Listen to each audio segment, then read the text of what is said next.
just sang about feeling the presence. And I don't think that's a hard thing to do when we sit and look at this room. But I wonder, sometimes I see so many people in our community, not just here, but in the community in which we live. Well, namaste. Is that sincere and genuine?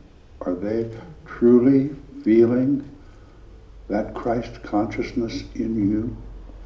Are they truly feeling the joy and the peace and the divine within you? Are they aware of it? I'd like us all to just look at each other for a moment and recognize, I know for a fact that the divine exists in every one of you, and you let it show, you let it shine. And this is an amazing, enlightened community we are part of, right here in this room. And I feel it. When you walk in the door and I see you, I feel your presence. And I think we need to take some special attention, intention. And as we look at each other, there is an expression of God. There is love and peace and acceptance. And we're all human beings too. We all get our dander up and have cross days. But we know that we are divine. And the more often that we acknowledge that and tell ourselves there's Bonnie, there's Janet, there's each one of you. Such a privilege to be in your presence. And so it is.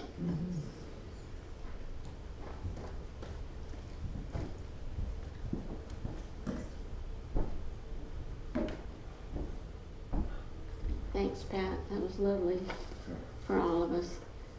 Good morning to everybody. Good morning. And I put together something a little bit serious, but it ends with joy, so we'll see how this goes here. I was looking through my Science of Mind magazine, and I found a quote by a theologian named Howard Thurman.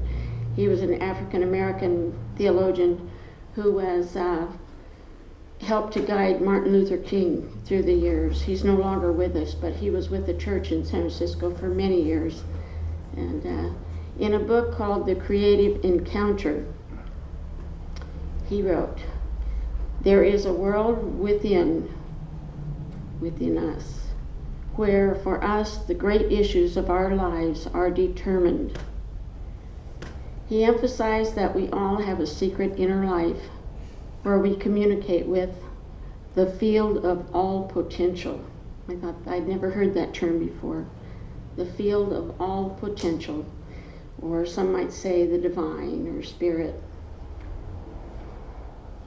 And then I was thinking that through the course of our lives, we knowingly or unknowingly might have put a little crimp in plans and weren't able to use that power. Life throws a lot at us, and at times we all probably made some choices that might have been more limiting than other choices might have been. So I pictured in my mind, I had been talking to Jean, and she had talked about little sticky notes she had put all around her computer and her desk. And I thought, I pictured in our own minds, by mistake, through the years, we put little sticky notes around there. And some of those sticky notes say, "Oh, don't try that." You know, our parents said that just won't work. Or a teacher, by mistake, said this won't work. And even more seriously, I think our past experiences, some might have been painful, and we've told ourselves, oh, we just don't want to try that again. So I pictured these little sticky notes around in there.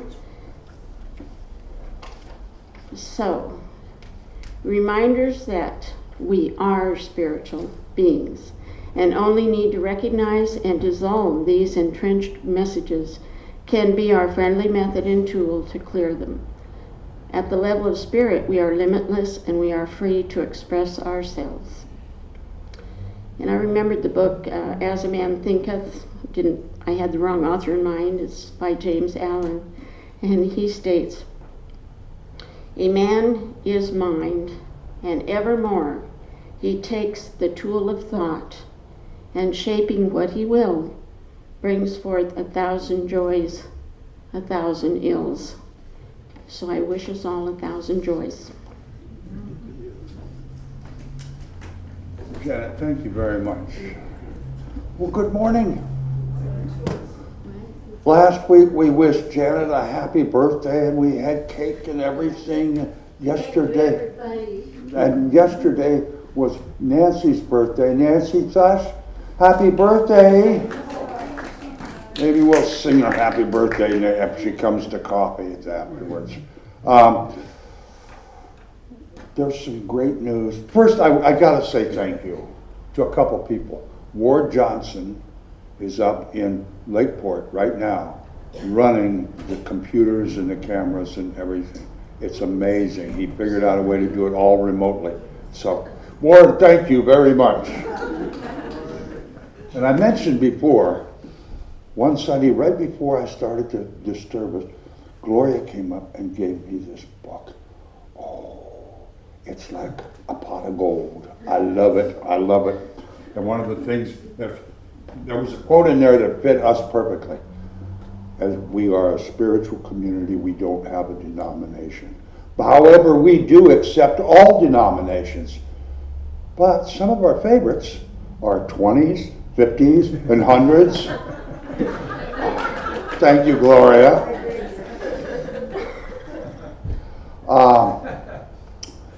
We had some, first of all, Thursday was last Thursday morning discussion group. It'll be 2 weeks, the 14th, okay. We took, Joelle kind of headed up a committee. At last minute we found out that our cleanup crew was needed Wednesday afternoon.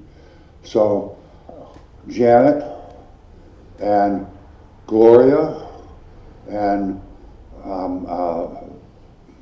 Mayor Justin and Joelle, who else was there? Anybody else? Was it 4? The Holy Spirit. And the Holy Spirit went down to 1500 South Petaluma Boulevard and worked for almost 4 hours cleaning. And thank you so much, just walking that talk. And then Wednesday, I took down Diana, who is our go-to person for our baskets, our welcome home baskets. Her brother passed away. Her husband had an operation and her brother passed away. She's been in and out. So the other lady said, just please bring them down, whatever you got done. So I took them down on Thursday. And they were very happy. And they said that they are good now till the last week in April. So we've got a whole month to fill the other 2. You want to add anything to that, Sabrina? Mainly cleaning supplies. I'll bring the list up to date after service. I didn't have time to do crossing out, but it's the liquid supplies, the cleaning supplies and stuff that I need the most now. Thank you. Okay, and they were very, very appreciative. They couldn't believe that in 4 days, Church of the Oaks put together a whole crew to clean, and they were very, very appreciative. So it's just walking the talk. And who does not get I could be an owl, huh? Who does not get the newsletter on computer thing? Joan, would you pass out newsletters to anybody that doesn't get computer newsletters? I don't think Amy does. And anybody that didn't get one. And if you'd like to get our newsletter every month, just talk to Wayne. He'll set you up. he'll put you on the list, Okay. and I think Bonnie needs one too, Joan. Bonnie. And Bonnie, check out the last page. You're on it. You are world famous. Again. You are in Church of the Oaks newsletter again. Just. Model of the month.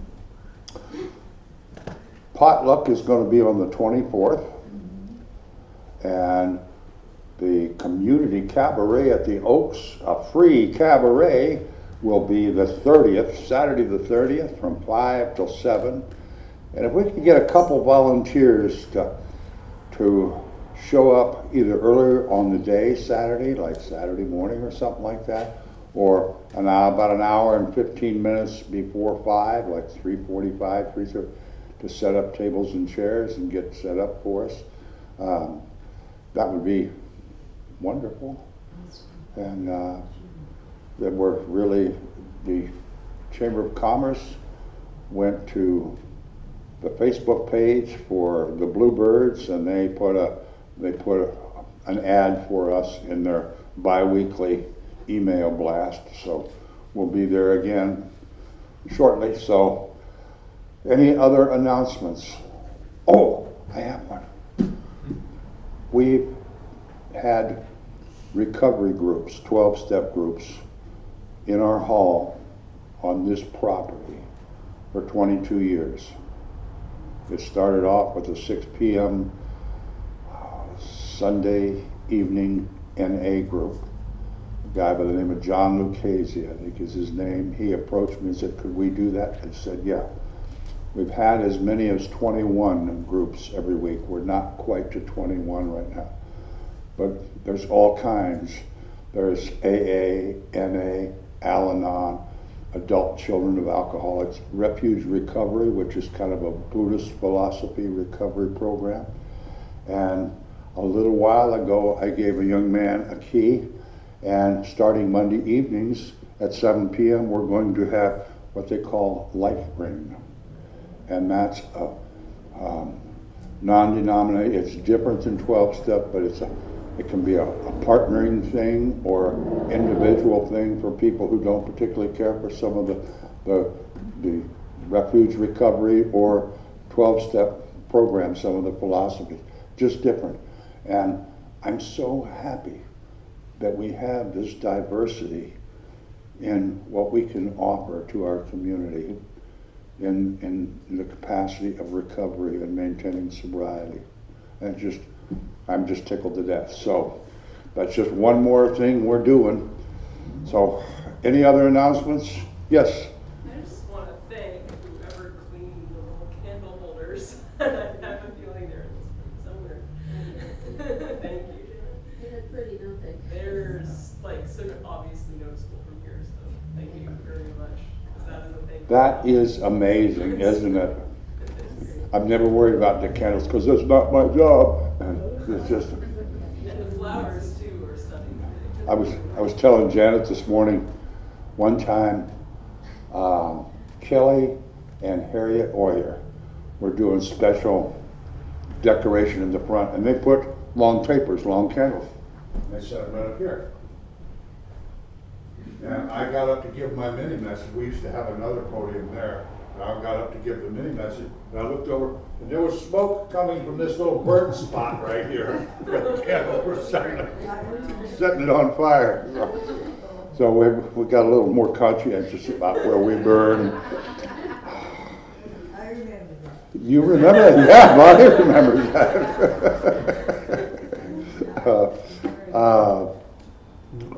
All right. One more, the board of directors did decide that we would have our board meeting this next Sunday at 9 a.m. Okay. It'll be the first meeting that Janet Tonelli gets to board moderate at. All right. Thank you, Wayne. Any other announcements? Okay. What? I just wanted to say that my son-in-law, Sherilyn's husband, Mhm. is now interned in the Cape Canaveral military Well, that's great. cemetery, and it had the, That's salute. good news. My Yeah. daughter has a flag. Yeah. and- Yes, Okay. Thank you. and she's doing real well. She's Good. pretty strong. Good. All right. One of my favorite songs, and we talked about it when I first started talking this morning. In this very room, Janet spoke about it. There's quite enough of everything we need. Let's stand and sing that in this very room.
And now it's time to traditionally greet each other in whatever fashion you deem to be comfortable.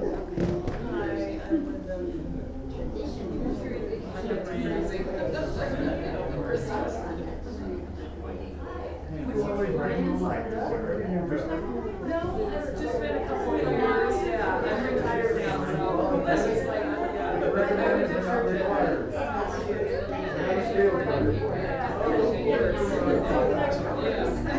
From the big to the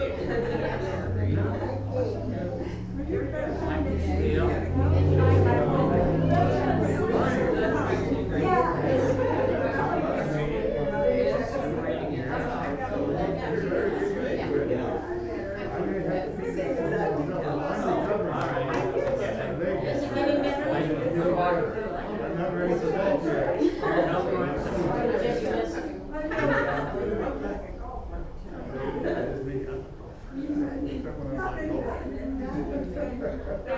But in my heart, I've been years ago and I met you, yeah. Oh, did you? Yeah. I started on my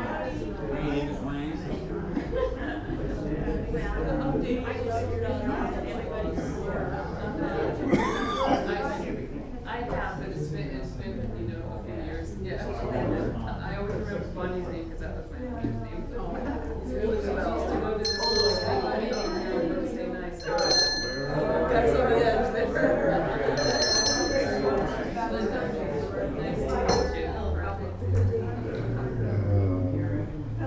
we need to get people here. More of that. Everybody's busy right now.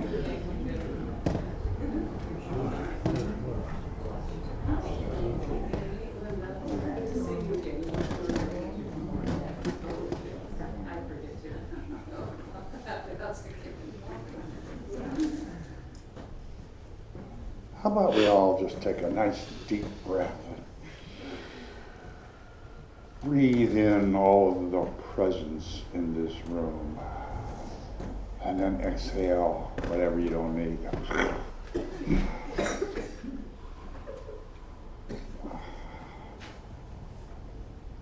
You know, I think I heard Linda, is this your first time here? No, Oh, I've been here okay. quite a few times, but it's been Okay. since before the pandemic. Yeah, you look familiar, and I just.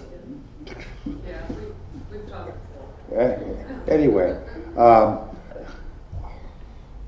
I just spoke a little while ago on messages of how we share our time and our talent and our thought and our treasure. And that keeps the flow of abundance going within each one of us. And it also keeps wherever we share that flow of their abundance. And I just think, I don't know, the more you share, the more that flows into your life. You just keep making the share pipe and the flow pipe bigger and bigger and bigger. And there's no greater satisfaction that I know of is when you share, when you give of yourself, your time, your talent, your thought, and your treasure.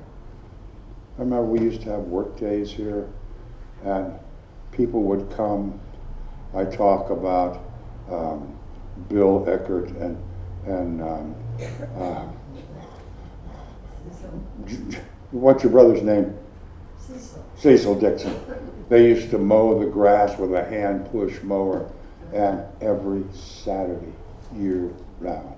And these guys were in their late 70s when I started coming here.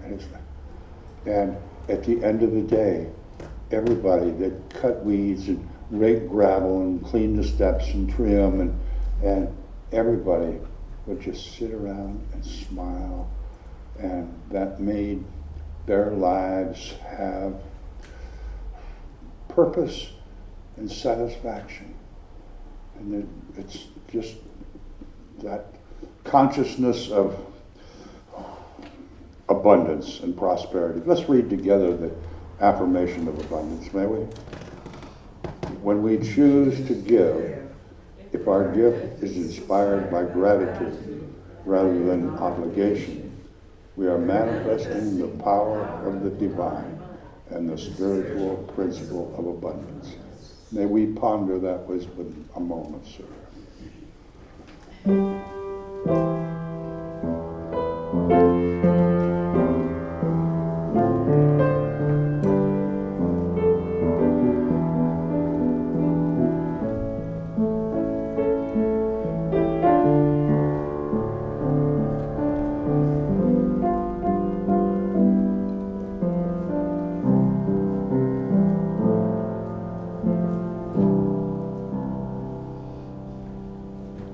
Thank you, Wayne.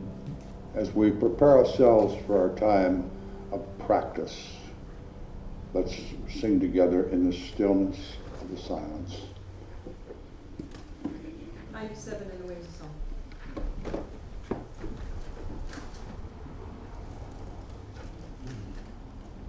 Thank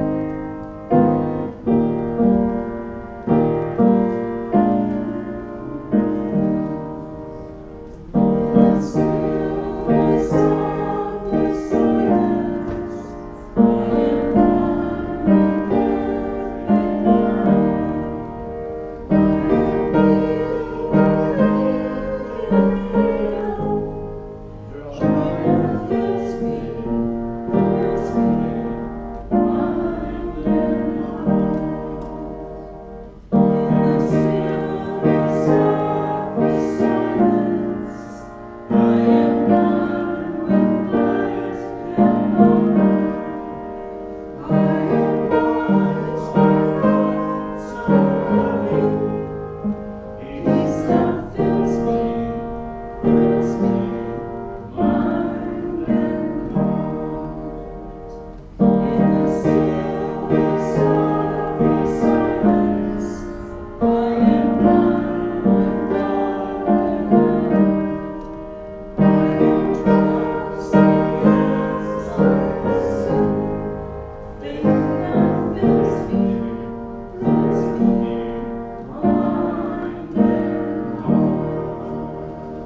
Good morning. Once again, such perfect synchronicity. The practice this morning came to me as just a sense of stillness and silence that wants to come and settle on us for a while. That still point that we all have within is the true point of creation. From there, all of our creative thoughts and intentions spiral out to help create our reality. So let's just sink into that place together with a couple of deep breaths. And as you take those breaths, really feel yourself settle into this moment. Your feet on the ground, connecting all the rest of you into present time. Completely here, completely now.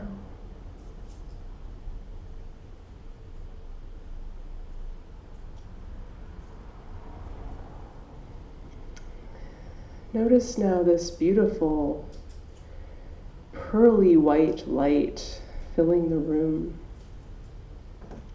There's a lot of healing in this light as well as stillness. And just invite it in, knowing it can only give you exactly what you need right now.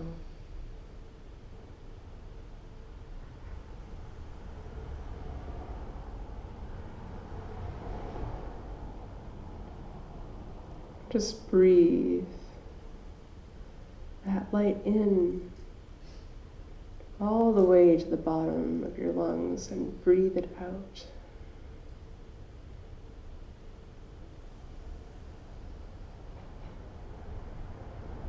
Stay with it now for 10 full breaths.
Bring your hands now to your heart and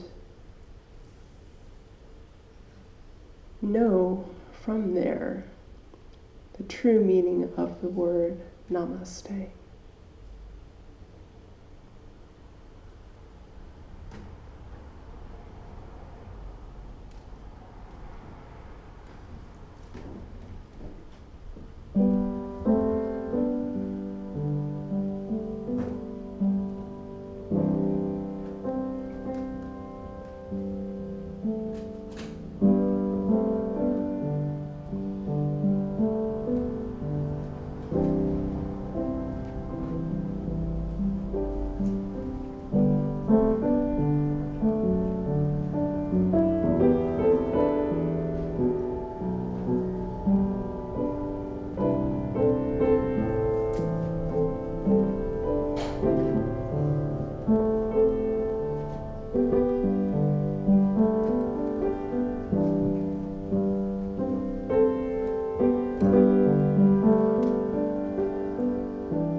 Thank you, Natalie, and thank you, Wayne.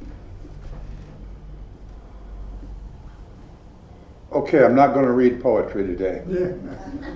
I've been on a poetry kick. Just It's just a phase, it'll pass. My mom used to tell my teachers that a lot when I was in school. It's just a phase, it'll pass. But I am going to talk about poetry just a little bit. I decided, what did I call today? The freedom that transcendence manifests in our lives. How I came to pick that, Monday night I was bored and I'd watched Antiques Roadshow and I wasn't sleepy yet, so I decided to go on Netflix or something, and I watched one of my favorite movies, that old Robin Williams movie, Dead Poets Society. And I thought how freeing ourselves, transcending this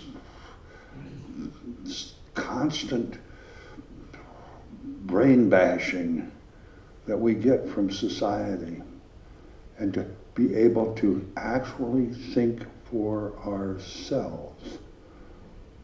And that's actually quite a trick when you stop and think about it, because we've been told what to think since our first breath. Non-stop, people tell us what to think. They tell us how we should feel. They tell us what to believe. And I think that's the really different thing about Church of the Oaks.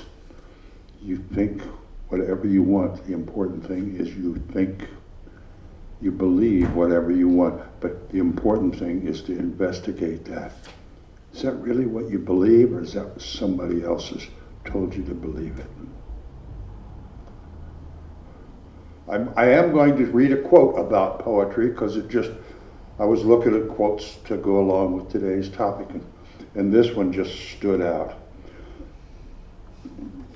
It's by Command Kujori. Reading poetry is like undressing before a bath. You don't undress out of fear that your clothes will get wet. You undress because you want the water to touch you. You want to completely immerse yourself in the feeling of the water and to emerge anew. And I found that quite pretty, actually. So, transcendence. Oh, there are as many interpretations of what that means as there are people sitting here today. We talk about transcending the physical and going somewhere in the spiritual dimension, and that means something different to every one of us. And we do different practices, and we meditate, we come here. But I searched for meanings of transcendence and see if one of them rings a bell. I'm going to read a lot of different quotes to you today. There's quotes on the order of service, but there are other ones too. I want us to try to find little nuggets maybe we haven't thought of before concerning transcendence. Maybe something will fit. Maybe you'll learn something today. Maybe you'll just have the golden opportunity of seeing me. Just who knows. Marianne Williamson, she wrote something, it's a paragraph here, I'd like to read it to you. The desire for transcendence is intimately connected with the desire for creativity. It's just as essential to who and what we are. Genuine transcendence doesn't just look away from human suffering and say, I'm at peace and I'm on the mountaintop. Genuine transcendence looks at human suffering, looks it in the eye, and attains peace because of the faith in things unseen. The transcendentalists, Emerson and Thoreau and Fuller and Alcott and a bunch of them, all started kind of in the Concord, Massachusetts area, I think, in about the 1830s and went up to mid 1860s.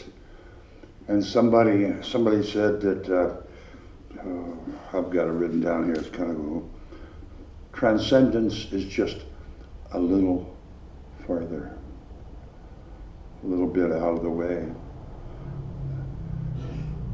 Seneca, back in BC, said that it is the power of the mind to be unconquerable. But then Eckhart Tolle's transcending. I can't stand up here and just read this stuff. I heard a thing on YouTube, on TED Talks several years ago, and I've remembered it. I don't have any idea who the guy was, but he said that he had an analogy about transcendence, transcending.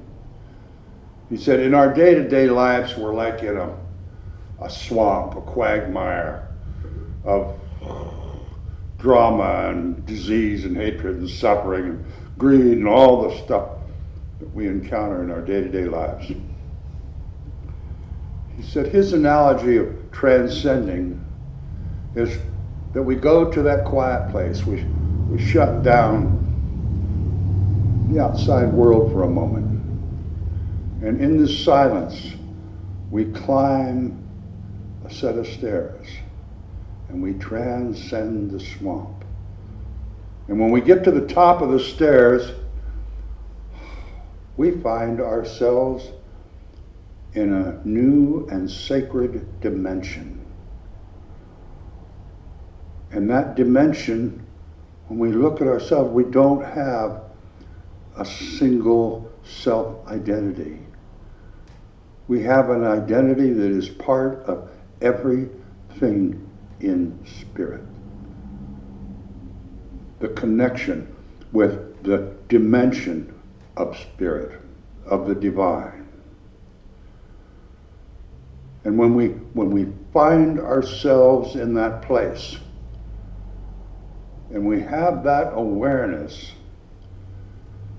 that goes into our brain, and our brain records that for a moment, so that we can walk back down the stairs and have much greater insight, much greater wisdom, much greater awareness of being back in the swamp where we all live on a daily basis. It doesn't seem so quagmirish, so rotten. And I thought that was a great analogy. Someone else had said that to transcend, you have to go to transcendence with your heart. Because your brain records everything that's always in the past, creating the future and the now, and it's always, your brain doesn't comprehend infinity like your heart does. Your brain doesn't comprehend the kind of love that spirit and transcendence allows you to have. Your brain can't wrap its head around divine wisdom. It's too busy thinking about, well, what happened to me last week, and that means that next week I'm going to have to watch out and not go there. Like Barbara was talking about, or like Janet was talking about in her mini message. It just, I don't know how each one of us can find this thing called the freedom of transcendence. But I know that each one of us has tasted it and felt it in our hearts a few times, maybe daily, maybe almost constantly. But I'm guessing most of us are kind of like me. Yeah, I get there once in a while. And that gives me the the wisdom, I think, and the patience to live in the swamp where we all live every day. I am going to read a couple more of these because I think there's some things here. Bear with me. Milton says that gratitude bestows reverence, allowing us to encounter everyday epiphanies, those transcendent moments of awe that change forever how we experience life in the world. Because once your heart goes to that place, that dimension, your mind is aware of it. I don't think your mind can get you there because we're too busy in our minds. Life's way too dramatic for us. Deepak Chopra says that without transcendence, life has no beauty. And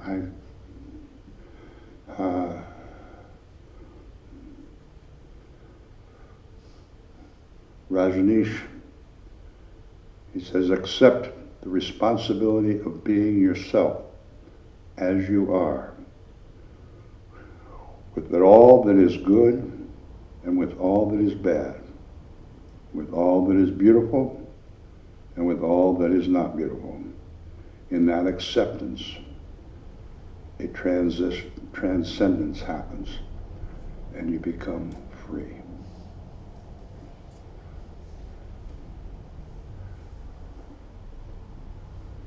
I can only speak from my personal experience. 22 years ago, I didn't know what transcendence was. I hadn't experienced it.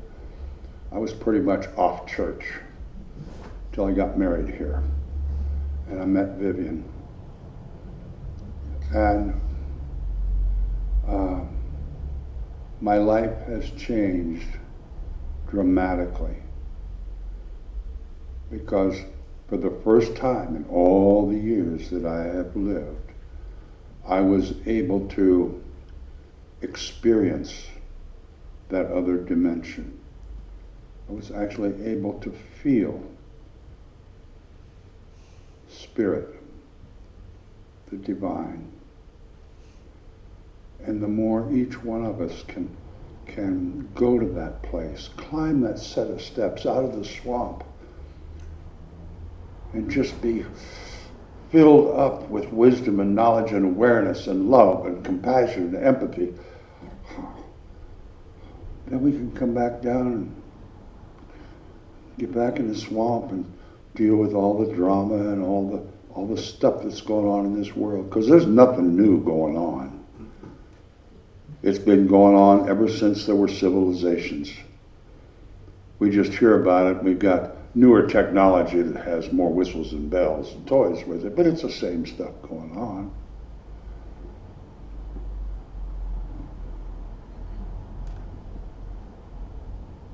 If each one of us can somehow realize that we have within us this power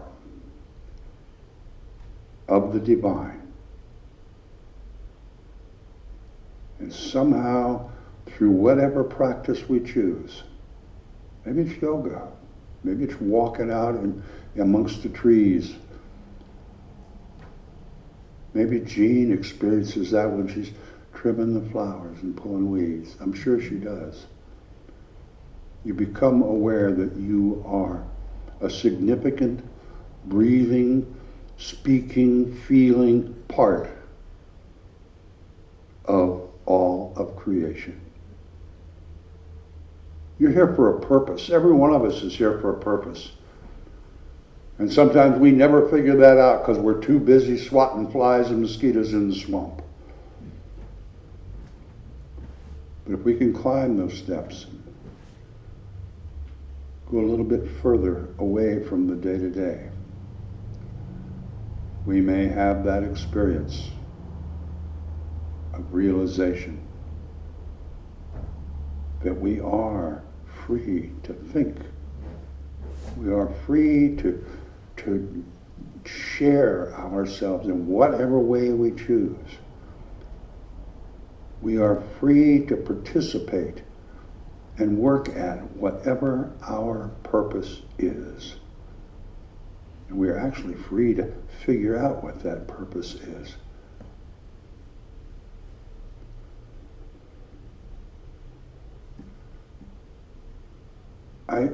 I would suggest, if you don't know, haven't got a clear definition of what transcendence is, and I'm standing up here talking about, and I don't even know if I could describe it for a one definition fits all.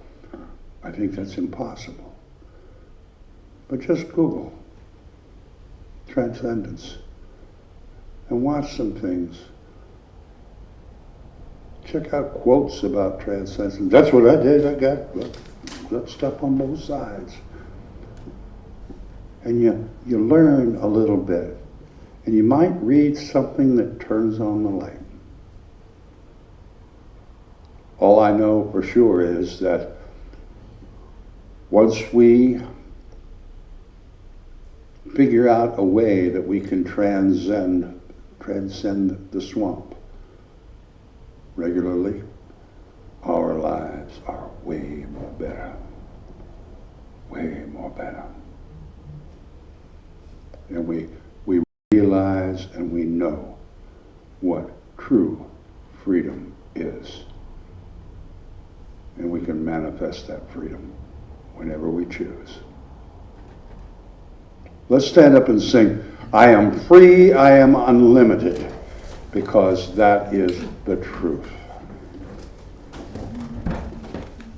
Sing it twice, folks. Okay. 322 in the Wings of Song.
Absolutely, man, would be in order.